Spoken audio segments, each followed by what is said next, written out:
This video is brought to you by the Corbett Report, 2009 Video Archive. Buy your copy today at corbettreport.com.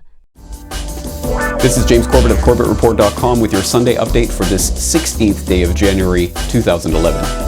And now for the real news. In a possible sign of things to come in economically ravaged countries around the globe, mass unemployment in the North African country of Tunisia has led to weeks of protests culminating in the toppling of President Ben Ali, who had ruled over the country for 23 years. This is what popular uprising looks like. After weeks of scenes like these across the country, resulting in dozens dead. It appears to be the end for Tunisia's president after 23 years in power. Early on Saturday morning, police detained several people in central Tunis. During an overnight curfew across the country, there were reports of violence and widespread looting.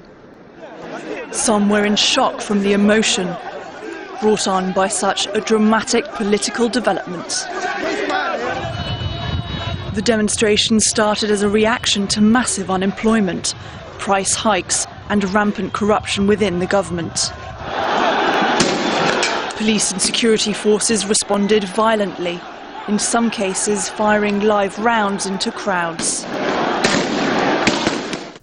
The protests were particularly surprising given the scarcity of riots in the relatively wealthy, stable Muslim nation in which there is virtually no freedom of the press or right to petition the government over grievances. The man commonly referred to as President Obama issued remarks on the toppling of President Ben Ali last week, saying, "The United States stands with the entire international community in bearing witness to this brave and determined struggle for the universal rights that we must all uphold." Oddly left out of these flowery remarks, however, was the fact that Secretary of State Clinton had been touting the, quote, positive aspects of our relationship with Tunisia, end quote, as late as last Tuesday, and had stressed that, quote, we are not taking sides in the conflict, end quote. As with many such regimes, the Ben Ali regime was kept in power by the active support of Washington and the international financial oligarchs behind the International Monetary Fund. Just last month, the US Congress passed a budget resolution bestowing the Tunisian dictator with $12 million in security assistance, giving Tunisia the dubious distinction of being only one of 5 regimes, including Egypt, Jordan, Colombia, and Israel, receiving direct taxpayer-funded military aid from the United States.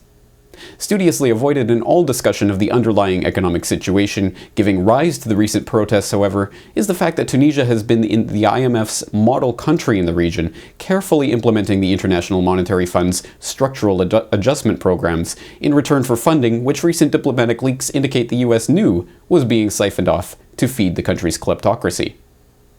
In 2001, former chief economist of the World Bank Joseph Stiglitz blew the whistle on these policies, revealing how the IMF specifically designed their structural adjustment programs to cause massive inflation and unemployment, specifically to elicit what Stiglitz himself called the IMF riots. The riots are used to cause panic flights of capital and completely bankrupt the regime in order for foreign multinationals to swoop in and buy up the nation's infrastructure at pennies on the dollar. Worryingly, the Tunisian uprising has been given a name, the Jasmine Revolution, that harkens back to the color-coded revolutions of last decade. These revolutions, including the Rose Revolution in Georgia in 2003 that installed serviceable US puppet Saakashvili, and the Orange Revolution in Ukraine that swept the wildly unpopular Russophobe NATO-phile Viktor Yushchenko to power, consistently trace their funding back to billionaire New World Order proponent George Soros' Open Society Institute, as well as USAID, Freedom House, and other Western oligopolical organizations.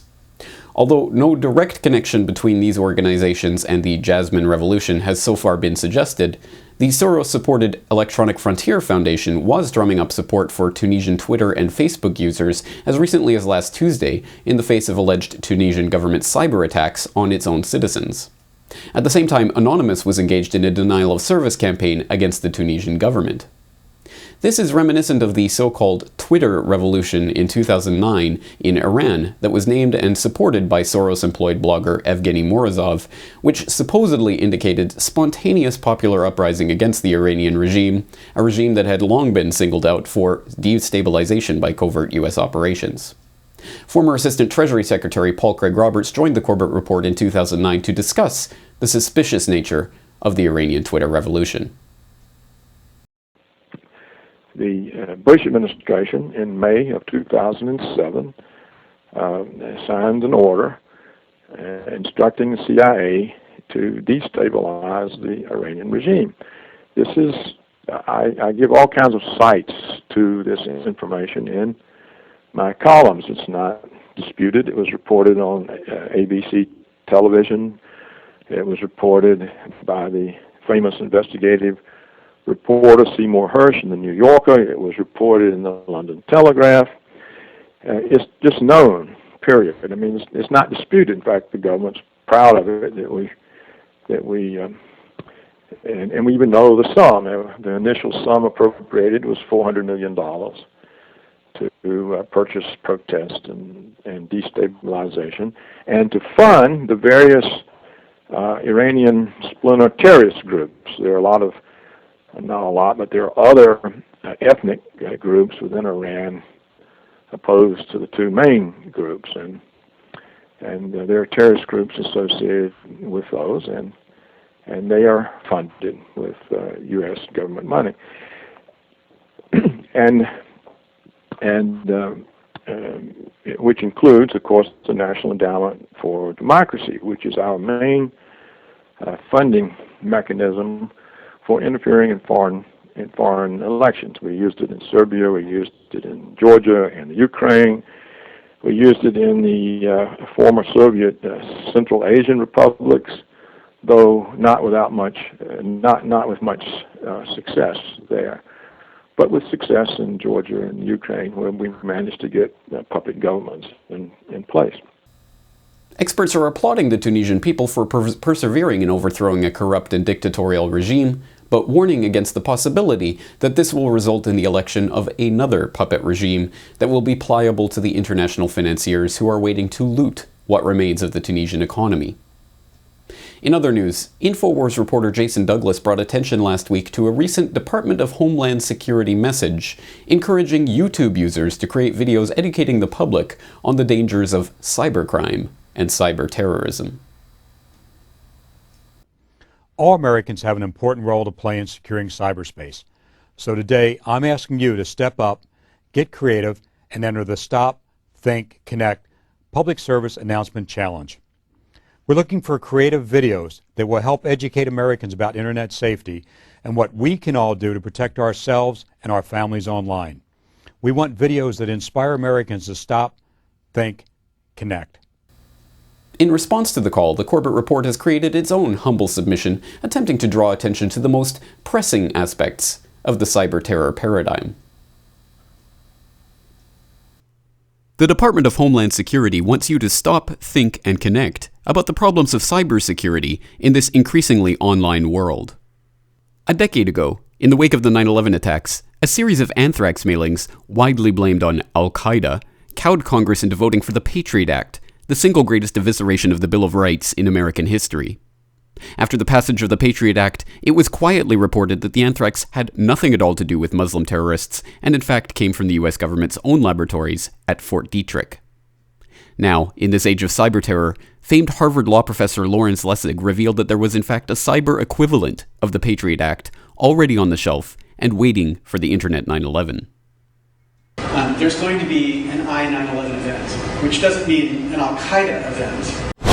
So I had dinner once, and Richard Clark was at the table, and I said to him, is there an equivalent? Is there a Patriot Act, an I-Patriot Act, just sitting waiting for some substantial event for them to come in and have an excuse for radically changing the way the internet works? And he said, of course there is. Given this information, how can responsible citizens not question the motivations and intentions of government agencies who in fact stand to benefit from the very cataclysmic events that they themselves are in the best position to create, foster, or allow? Stop Homeland Security fearmongering. Think about cyber false flag terrorism. Connect the dots. This has been a public service announcement from CorbettReport.com. All YouTube users are encouraged and exhorted to similarly create their own videos drawing attention to government-sponsored and sanctioned cyber terror, pointing out how a spectacular cyber 9/11 style event will in fact only further empower the Homeland Security Department US Cyber Command, the National Security Agency, Naval Network Warfare Command, and the other players in the burgeoning multi-billion-dollar cybersecurity industrial governmental nexus. Now, please go to CorbettReport.com to download episode 169 of the Corbett Report podcast, Argentina and the IMF, where we talk to Argentinian writer and researcher Adrian Salvucci and Canadian economist Michel Chossudovsky about Argentina's role in the economic New World Order.